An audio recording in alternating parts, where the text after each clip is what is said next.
ഒരു നല്ല ദിവസം ആശംസിച്ചുകൊണ്ട് ഫെയ്ത്ത് വോയിസിലേക്ക് എല്ലാവരെയും ഞങ്ങൾ സ്വാഗതം ചെയ്യുന്നു. 1 കൊരിന്തോസ് 7-ാം അധ്യായം 24-ാം വാക്യം വ്യക്തമാക്കുന്നു, ഏത് അവസ്ഥയിൽ നിങ്ങൾ വിളിക്കപ്പെട്ടുവോ ആ അവസ്ഥയിൽ ദൈവത്തോടൊത്ത് നിലനിൽക്കുവിൻ. ക്രിസ്തുവിൽ പ്രിയപ്പെട്ടവരെ, ദൈവമക്കളുടെ സ്വാതന്ത്ര്യത്തിലേക്കാണ് ദൈവം നമ്മെ വിളിച്ചിരിക്കുന്നത്. ഒരേ ശരീരത്തിലെ അവയവങ്ങൾ ശരീരവുമായി ബന്ധമുള്ളതുപോലെ ക്രിസ്തുവിൽ വിശ്വസിക്കുന്നവർ ക്രിസ്തുവുമായി ബന്ധമുണ്ടായിരിക്കണം. അവർ ദൈവമക്കൾ എന്ന് വിളിക്കപ്പെടും. അവർക്ക് ശാരീരികമായും മാനസികമായും കർത്താവ് ആരോഗ്യം നൽകും. സ്നേഹമുള്ളവരെ, ഒരു കാര്യം കർത്താവ് ആവശ്യപ്പെടുന്നു. സുഭാഷിതങ്ങളുടെ പുസ്തകം 4-ാം അധ്യായം 23-ാം തിരുവചനം, നിന്റെ ഹൃദയത്തെ ജാഗരൂകതയോടെ കാത്തു സൂക്ഷിക്കുക, ജീവന്റെ ഉറവകൾ അതിൽ നിന്നാണ് ഒഴുകുന്നത്. ഒരു വ്യക്തിയെ സംബന്ധിച്ചിടത്തോളം ദൈവസ്നേഹത്തിലും മനുഷ്യ സ്നേഹത്തിലും അവൻ വളരണം. അതിന് നിന്റെ ഹൃദയത്തെ ജാഗരൂകതയോടെ കാത്തു സൂക്ഷിക്കേണ്ടത് ആവശ്യമാണ്. കാരണം വചനം പറയുന്നു, ഹൃദയശുദ്ധിയുള്ളവർ ഭാഗ്യവാന്മാർ, എന്തെന്നാൽ അവർ ദൈവത്തെ കാണും. സ്നേഹമുള്ളവരെ, ഏത് അവസ്ഥയിൽ നിങ്ങൾ വിളിക്കപ്പെട്ടുവോ ആ അവസ്ഥയിൽ ദൈവത്തോടൊത്ത് നിലനിൽക്കുവിൻ എന്ന് തിരുവചനം പറയുമ്പോൾ മനുഷ്യൻ ദൈവത്തെ അവന്റെ ആവശ്യങ്ങൾക്ക് വേണ്ടി ഉപയോഗിക്കണം എന്നല്ല അർത്ഥമാക്കുന്നത്. ദൈവം മനുഷ്യനെ അവിടുത്തെ ഹിതം പോലെ നടത്തുവാനാണ്. അതായത് ദൈവത്തിന്റെ ഇഷ്ടം നമ്മുടെ ഇഷ്ടമായി മാറ്റണം. യേശുക്രിസ്തു പറഞ്ഞു, ഞാൻ സ്വർഗത്തിൽ നിന്ന് ഇറങ്ങി വന്നിരിക്കുന്നത് എൻ്റെ ഇഷ്ടം പ്രവർത്തിക്കുവാനല്ല, എന്നെ അയച്ചവന്റെ ഇഷ്ടം നിറവേറ്റാണ്. അതുകൊണ്ട് നമുക്ക് അവിടുത്തെ കൃപയ്ക്ക് കീഴിൽ നിന്നുകൊണ്ട് അവിടുത്തെ ഇഷ്ടം നിറവേറ്റുവാൻ ശ്രമിക്കാം. നമുക്ക് പ്രാർത്ഥിക്കാം.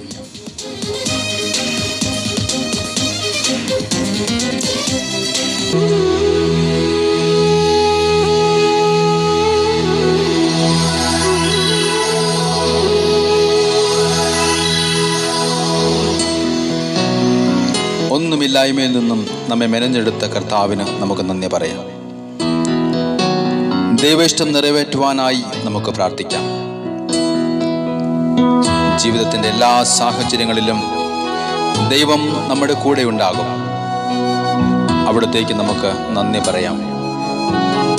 ജാഗരൂകതയോടെ നമ്മുടെ ഹൃദയത്തെ കാത്തു സൂക്ഷിച്ചുകൊണ്ട് അവിടുത്തെ നമുക്ക് സ്തുതിക്കാം, ആരാധിക്കാം.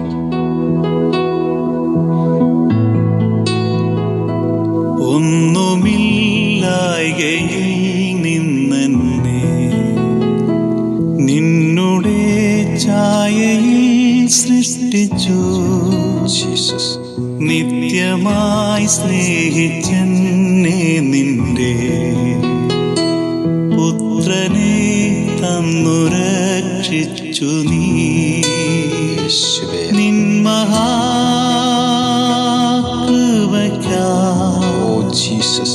നിന്നെ ഞാൻ സ്തുതിച്ചിടുമെന്നും നിൻ മഹാകൃപയ്ക്കായി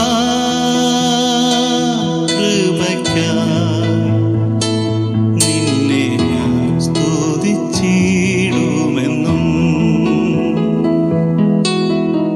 യേശുവേ, ഞങ്ങൾ അങ്ങേക്ക് നന്ദി പറഞ്ഞ് സ്തുതിക്കുന്നു. അങ്ങയുടെ പ്രതീക്ഷകൾക്കൊത്ത് ഉയരുവാൻ അങ്ങയുടെ കൃപയ്ക്ക് കീഴിൽ ഞങ്ങളെ നിർത്തി. കർത്താവേ, ഞങ്ങളുടെ മേൽ അങ്ങയുടെ കരുണ ചൊരിയണമേ എന്ന് ഞങ്ങൾ പ്രാർത്ഥിക്കുന്നു.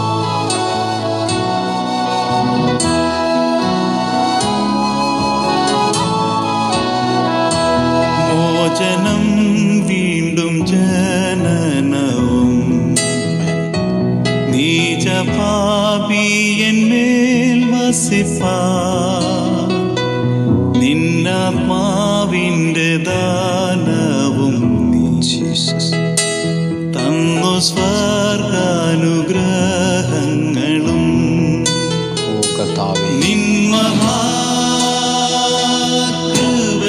കർത്താവേ, ഞങ്ങൾ അങ്ങേക്ക് നന്ദി പറഞ്ഞു സ്തുതിച്ചിടുമെന്നും. ഓ ജീസസ്,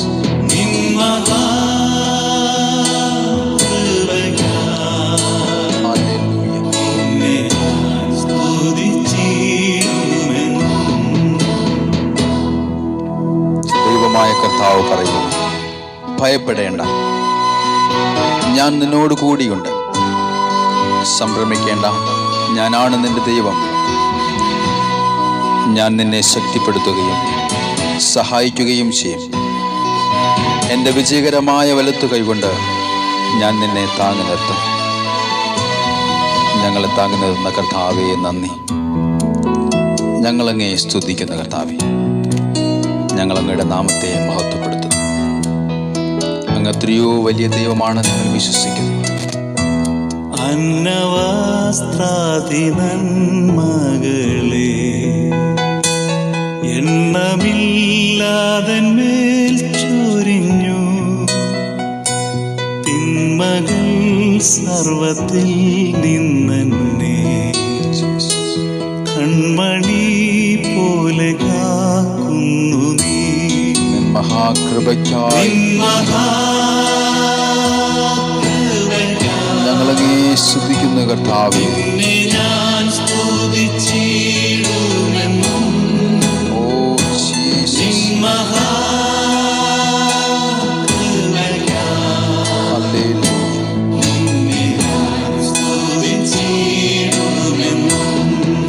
മഹാകൃപയ്ക്കായി നാശമില്ലാത്തവകാശവും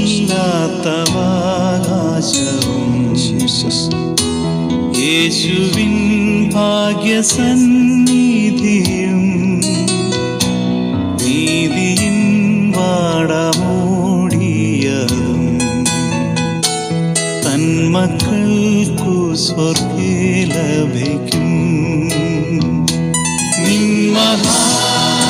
വലിയ കൃപയ്ക്കായി സ്തോത്രം ജീസസ്. അങ്ങയുടെ വലിയ കൃപയ്ക്കായി നന്ദി കർത്താവേ. സ്തുതിക്കുന്നു കർത്താവേ. Glory Jesus. കൃപയ്ക്കായി സ്തുതിക്കുന്നു ജീസസ്.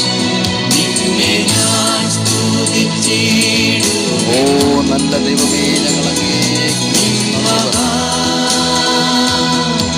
അങ്ങയുടെ വലിയ സ്നേഹത്തിനായി സ്തുതിക്കുന്നു. സ്നേഹമുള്ള ദൈവമേ, ആരാധന.